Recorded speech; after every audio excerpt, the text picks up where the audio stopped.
Hi guys, it's Erik-Weisz with a new lockpicking video. And today it's French lock time again. I would like to come back to the FTH Thirard series of French pump locks. They more or less share the same shape of keyway and it has room for 5 horizontal pins that need to be pushed to the correct height. And what is the difference between the various locks of the series is the key and additional features. For example, this is the Pacific model. It has additional pin tumblers on the bottom of the keyway and also an interactive element in the key. And this is the Cobra model, which has also interactive elements and additional features here in the key. In contrast to this, the Surveyor key is a bit less sophisticated. It does not have anything like that. It doesn't have interactive elements and also no additional pin tumblers. However, it has also 5 pins that need to be pushed. And what I like very much about these French locks is their aesthetics, because as you can see, the other two that I picked earlier are standard Euro cylinders, but this is a format that is, I think, rather common in France. Basically, it consists of 2 parts, outdoor cylinder and indoor cylinder, that I have connected with a 3D printed connector. And yeah, I will, for picking, I will take out one of those. And so without further ado, let's put this thing in a vise and see if we can get it picked. Okay, the FTH Thirard Surveyor is now in the vise. Here's the key.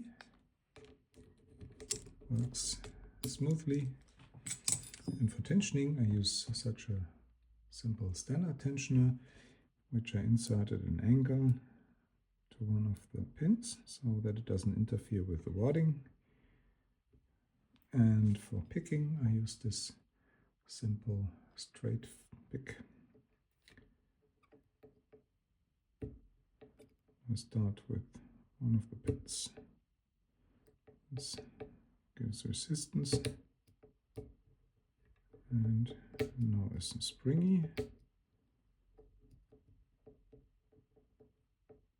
This gives resistance now.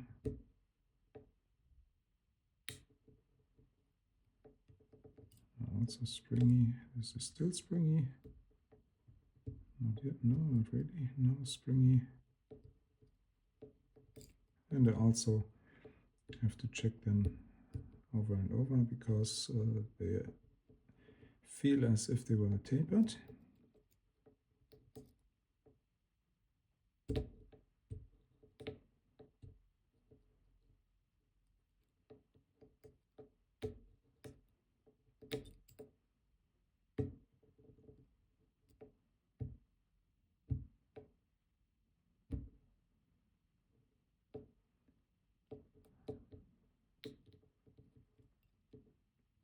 So I keep going, cycling through the pins and trying to keep them springy.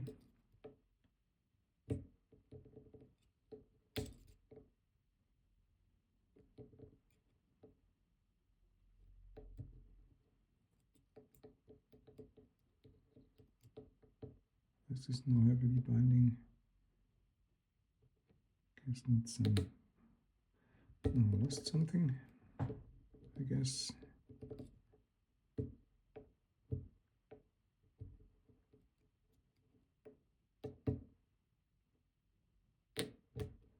Again, lost something. Not so easy, these things.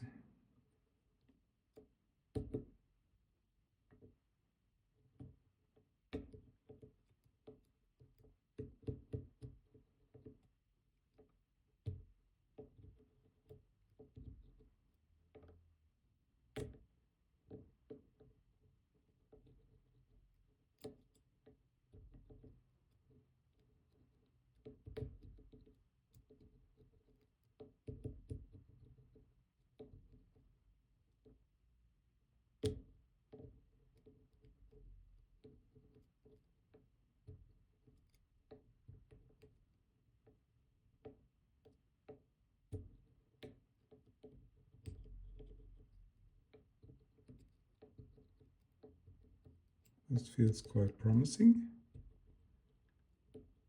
but I don't know. Sometimes someone is tapered or feels tapered, but now I guess I only have to overcome this.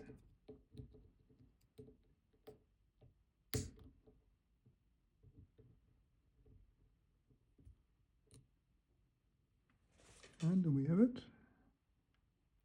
I'm not sure. No.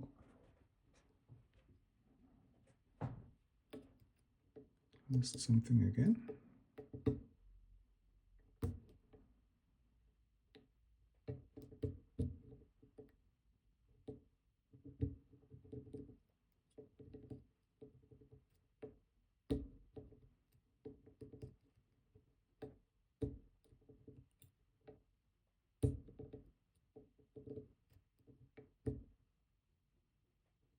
Once again, I feel quite close.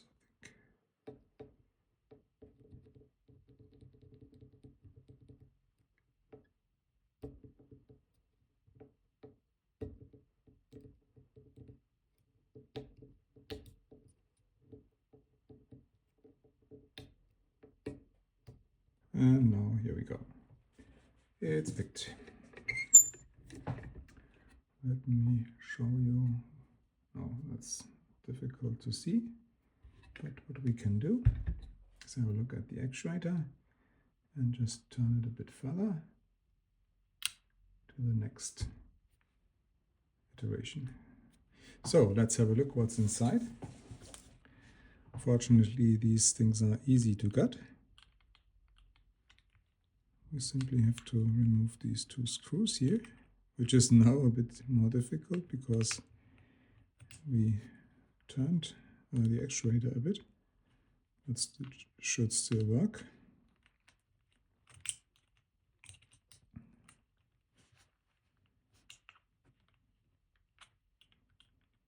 We alternate between them.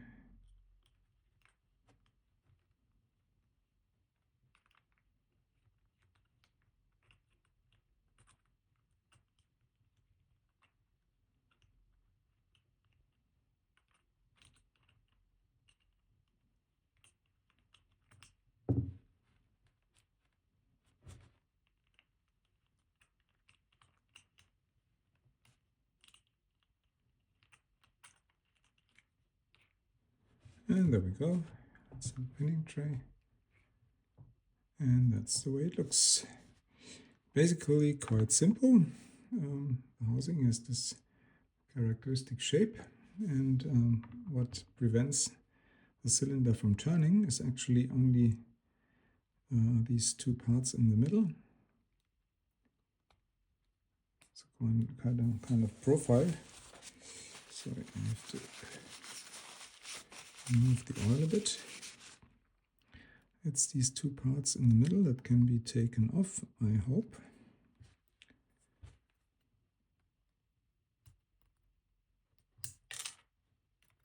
One and two. And they are shaped like this. And have room for the 5 pins.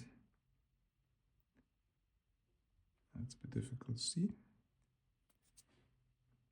But they have room for the 5 pins. And as soon as the pins are in the correct position, it can be the core can be rotated within this shape, and this the outer shape corresponds with the shape of the shell here. Don't know if you can see that. I hope so. Oh no, sorry.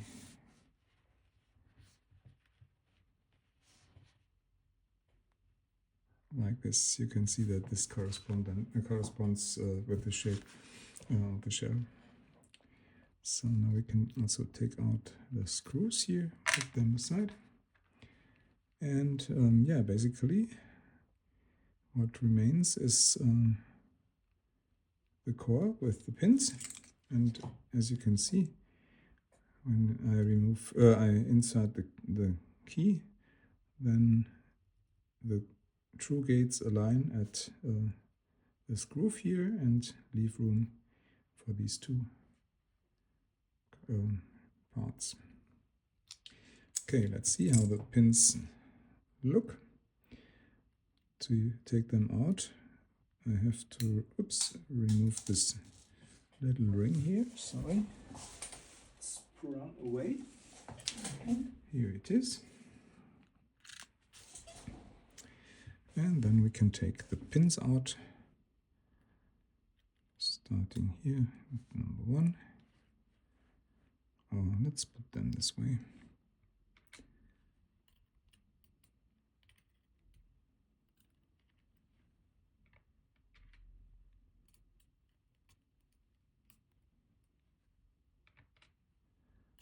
And these are actually the only pins that are inside this core.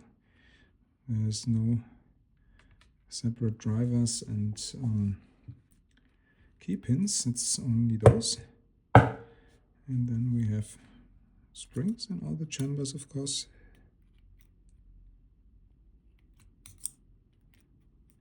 These are a bit difficult to get out.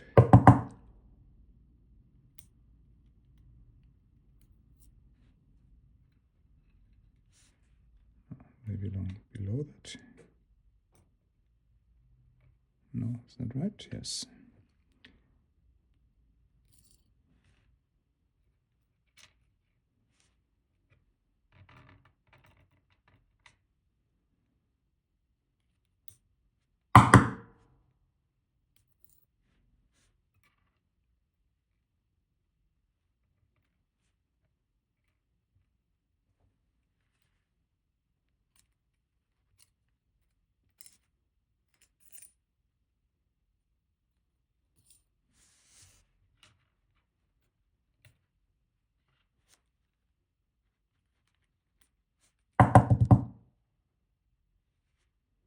So where's the last one?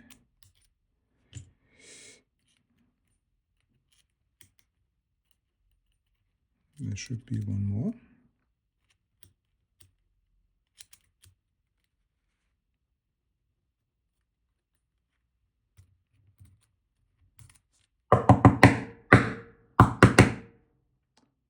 I'm not well prepared. I see it, but I don't get it out.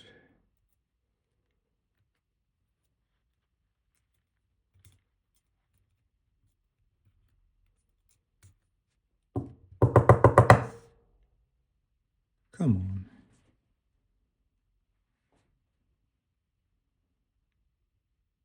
Where are you? No, I don't even see it anymore. But here it is.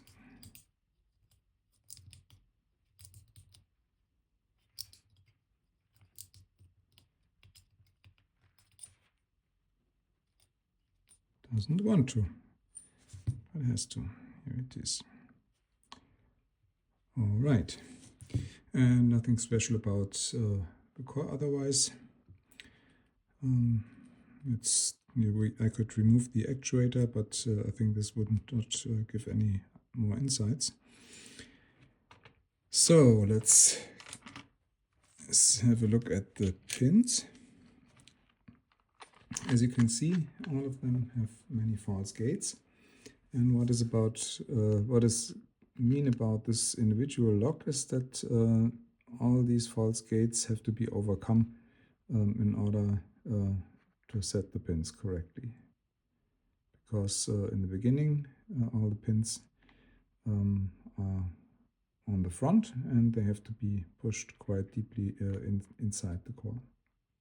So that's about all about this FTH Surveyor. I hope you enjoyed this video, and thanks for watching, and see you next time. Bye bye.